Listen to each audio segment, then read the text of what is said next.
ये new building है और न्यू बिल्डिंग में देखिए पूरा क्रैक हो गया है।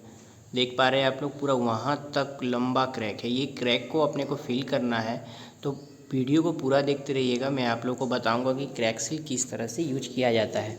तो ये देखिए अपना ऑपस का ये क्रैक सील है और सबसे पहले हम लोग पूरा प्रोसेस करके आप लोगों को ये वीडियो में दिखाऊंगा कि किस तरह से क्रैक सील को फिल किया जाता है। तो वीडियो को पूरा देखते रहिए। क्रैक पुट्टी उसको अच्छे से भर पाओ। आपको पूरा 2 कोट में ये क्रैक सील को लगाना है। एक कोट पहले आप मार दिए, फिर उसके बाद सूखने के बाद फिर और एक कोट अप्लाई कर दीजिएगा। पहले पूरा ब्लेड की मदद से आप ये क्रैक को गड्ढे कर दीजिए थोड़ा और ज़्यादा, जिससे कि गड्ढा करने के बाद पानी से वॉश कर दीजिए, ब्रश से साफ कर दीजिए, उसका बाद अप्लाई कीजिए ताकि जितने भी लूज पार्टिकल है सब निकल जाए। ये देखो मैं